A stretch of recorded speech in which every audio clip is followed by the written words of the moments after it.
Option trading करके बहुत सारे लोग काफी ज्यादा पैसा कमाना चाहते हैं, लेकिन दिक्कत यह आती है कि लोगों को मालूम ही नहीं है कि ऑप्शंस आखिर काम कैसे करते हैं, ऑप्शंस होते क्या हैं और आखिर ऑप्शंस ट्रेडिंग करके पैसा बनता कैसे है। क्या ऑप्शंस ट्रेडिंग के अंदर पैसा कमाना पॉसिबल भी है या फिर ये सारी चीजें आपको बस सोशल मीडिया पर बेच दी जाती है। तो देखो, सबसे पहले आज की इस वीडियो में ना हम इन तीन चीजों को डिकोड करने वाले हैं। पहला, कि आखिर एक ऑप्शन होता क्या है। दूसरी चीज के ऑप्शंस काम कैसे करते हैं उसको समझेंगे। और तीसरी चीज के आखिर आप ऑप्शंस ट्रेडिंग के अंदर पैसे बना कैसे सकते हो अगर आप पैसे कमाना चाहते हो तो। आगे चलते हैं। सबसे पहले हम ये डिकोड करने वाले हैं कि आखिर ऑप्शन होता क्या है। अब देखो, आपने कई बार सुना होगा कि निफ्टी का कॉल बाय कर लिया, निफ्टी का पुट बाय कर लिया, बैंक निफ्टी का कॉल बाय कर लिया, बैंक निफ्टी का पुट बाय कर लिया। ये सारी चीजें आखिर होती क्या है? तो देखो, बहुत ही सिंपल तरीके से मैं आपको बताता हूं। ऑप्शंस क्या होता है? A contract used for betting.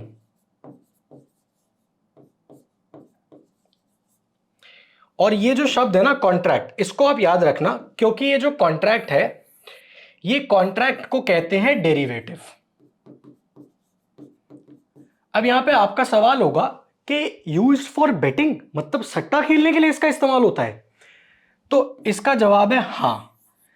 अब आपके दिमाग में एक और सवाल आ रहा होगा कि अगर कोई चीज सट्टा खेलने के लिए इस्तेमाल हो रही है तो फिर तो हम एक तरीके से जुआ ही खेल रहे हैं, तो उसमें आखिर हम पैसा कैसे बनाएंगे? क्योंकि ज्यादातर लोग तो हमें ये बोलते हैं कि भाई स्टॉक मार्केट जुआ नहीं होता और ऑप्शन ट्रेडिंग तो बिल्कुल भी जुआ नहीं होता, आपको तो ऑनलाइन ये सारी चीजें बताई जाती हैं।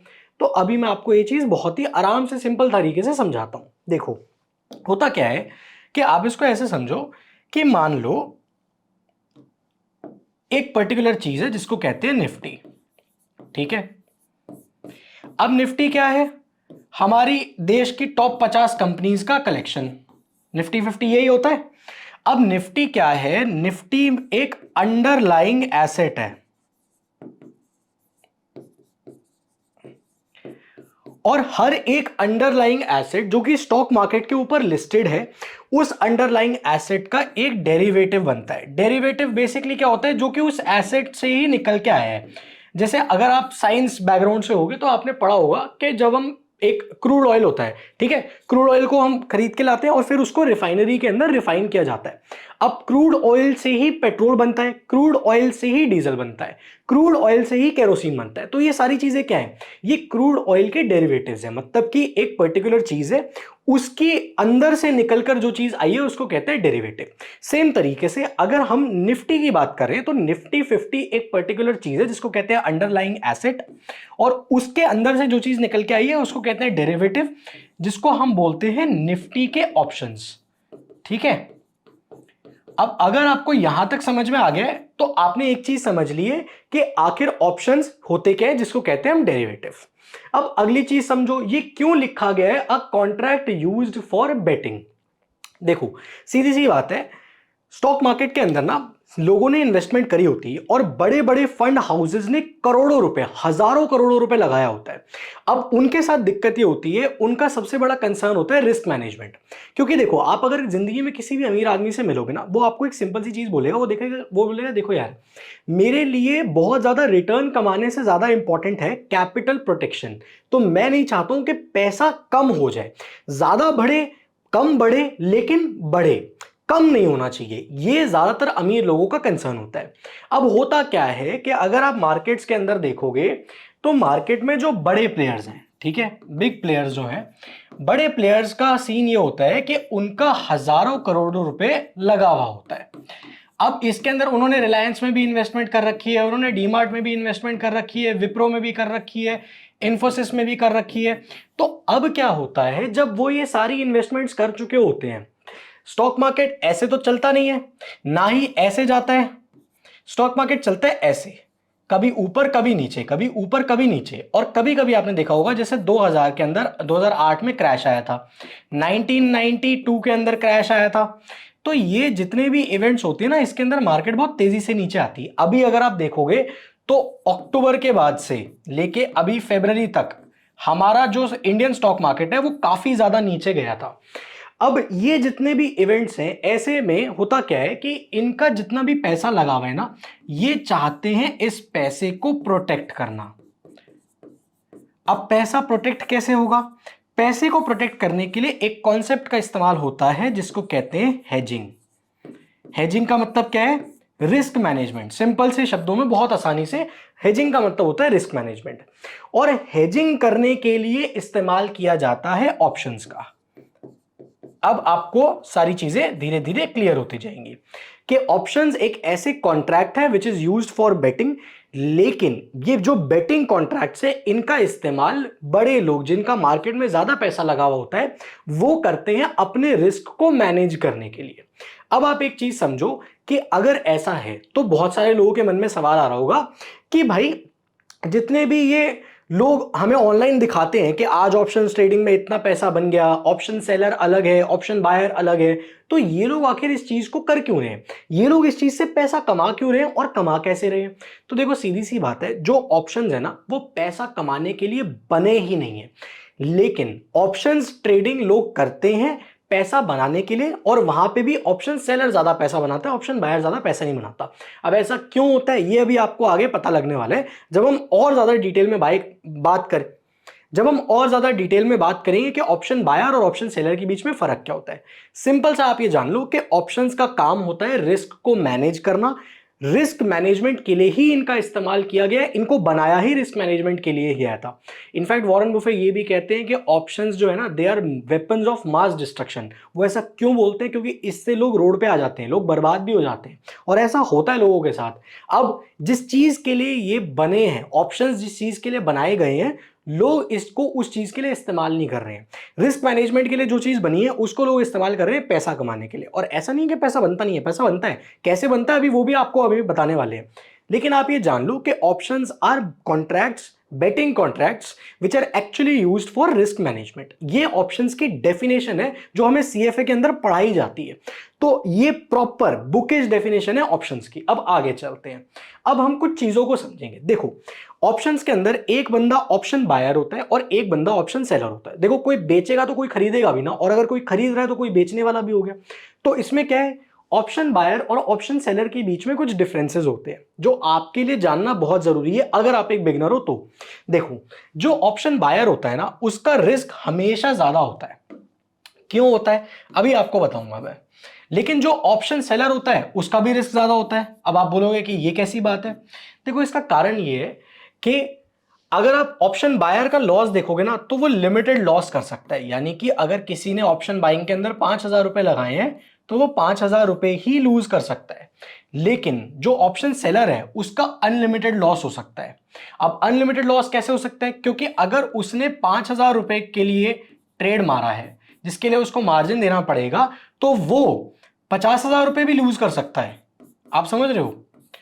अब अगली चीज, जो ऑप्शन बायर है वो थोड़े से कैपिटल के साथ काम कर सकता है, उसकी कैपिटल रिक्वायरमेंट बहुत ज्यादा हाई नहीं होती है।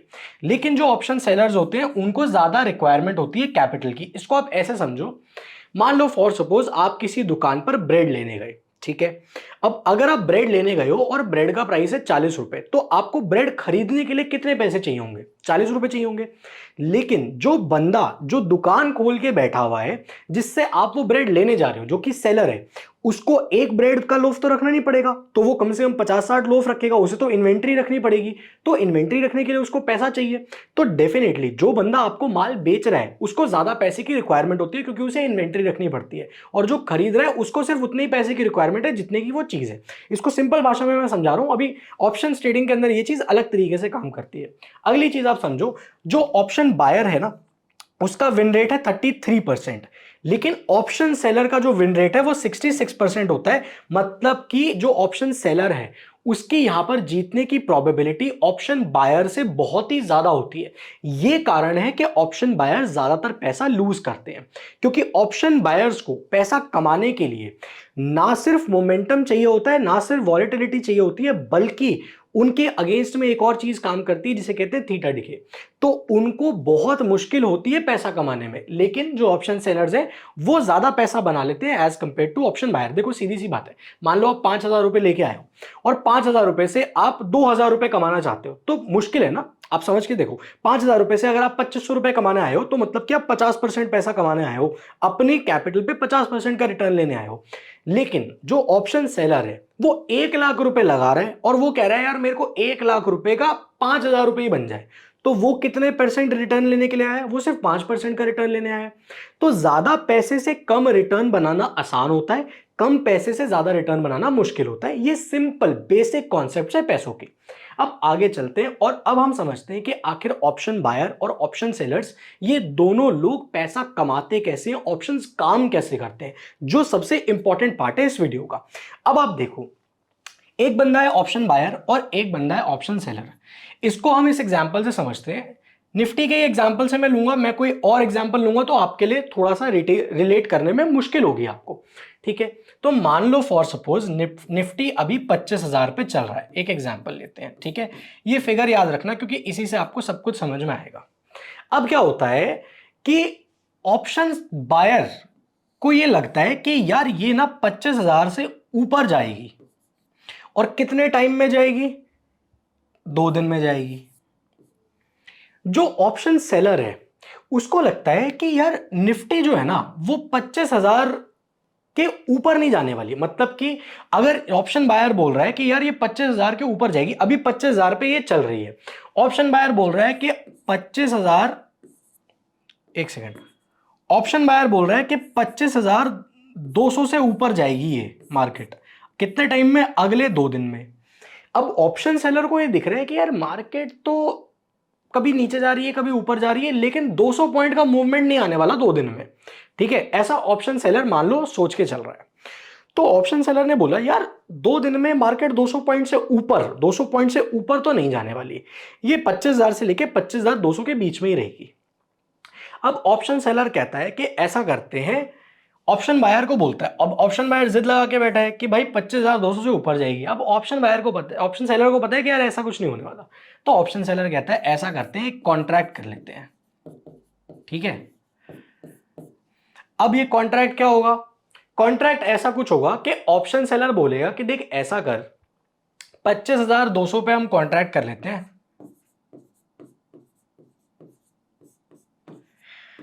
अगर निफ्टी अगले 2 दिन में 25,200 से ऊपर चली गई तो जितनी भी ऊपर जाएगी मैं हर एक पॉइंट के तेरे को 1 रुपए दूंगा। यानी कि अगर मान लो निफ्टी 25,300 पे आ गई तो ये कहता है मैं तेरे को 100 रुपए दे दूंगा। डन है। तू ऐसा कर, तो आज मुझे इस कॉन्ट्रैक्ट के 20 रुपए दे दे।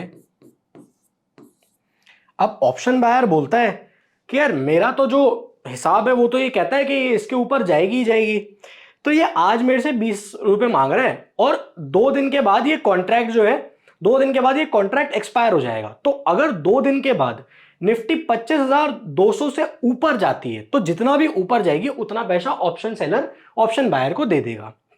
अब ऑप्शन बायर को लगता है कि हाँ यार ये ऊपर तो जाएगी और आज मेरे को सिर्फ 20 रुपए लगाने पड़ रहे हैं, और कल को अगर ये 100 रुपए ऊपर चली गई, मतलब अगर 100 पॉइंट ऊपर चली गई या 200 पॉइंट ऊपर चली गई, तो मैंने कितने रुपए लगाए थे? 20 रुपए। मुझे ये बंदा पैसे कितने देगा? 200 रुपए। तो भाई मेरे को तो बहुत क्रेजी प्रॉफिट हो जाएगा। ये सोच होती है ऑप्शन बायर की।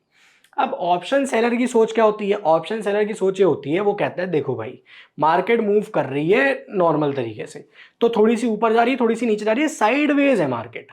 तो ऑप्शन सेलर का सोचना क्या होता है? ऑप्शन सेलर कहता है कि देखो यार ये जो पर्टिकुलर कॉन्ट्रैक्ट है ना ये मैंने 2 दिन के लिए किया हुआ है। अब आज अगर इस कॉन्ट्रैक्ट की वैल्यू 20 रुपए है तो कल इस कॉन्ट्रैक्ट की वैल्यू गिर के 10 रुपए हो जाएगी। अगर मार्केट 25,200 से लेकर 25,000 की रेंज में है तो अगर मार्केट 25,200 से पार कर जाता है तो ऑब्वियस ही बात है जितना भी पैसा मेरा बनेगा उतना मेरे को इसको देना ही पड़ेगा, इस कॉन्ट्रैक्ट की वैल्यू बढ़ जाएगी।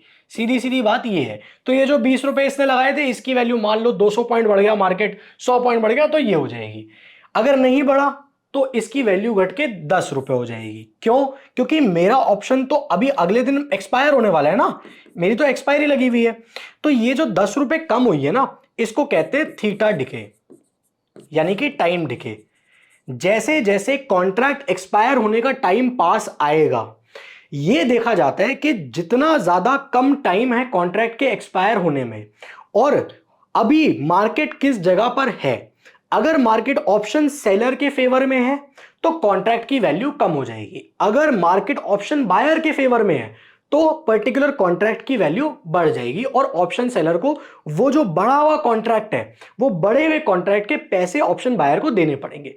लेकिन आप एक चीज समझो कि अगर इसकी वैल्यू घटकर, एक 20 रुपए की कॉन्ट्रैक्ट की वैल्यू घटकर अभी 10 रुपए हो गई है, तो ये जो बचे हुए 10 रुपए हैं, ये ऑप्शन सेलर का प्रॉफिट है।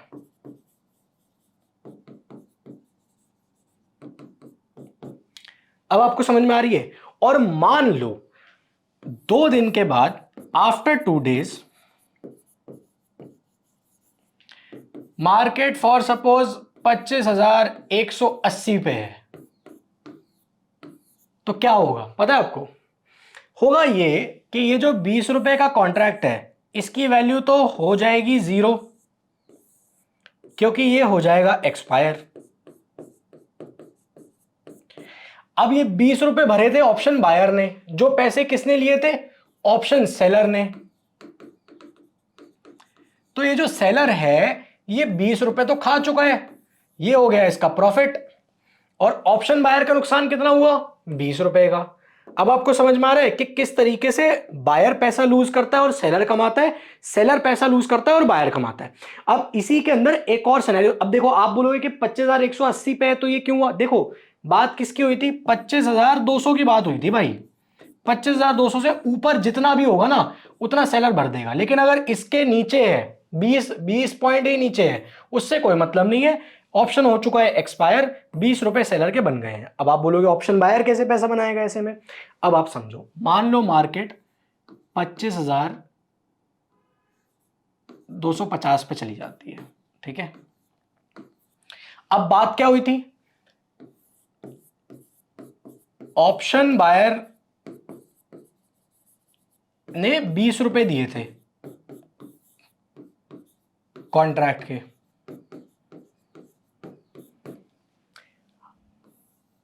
आज इस कॉन्ट्रैक्ट की एक्सपायरी है,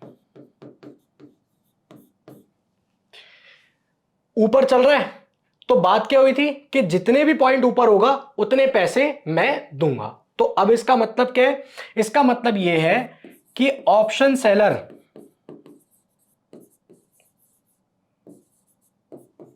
को ऑप्शन बायर को कितने पैसे देने हैं?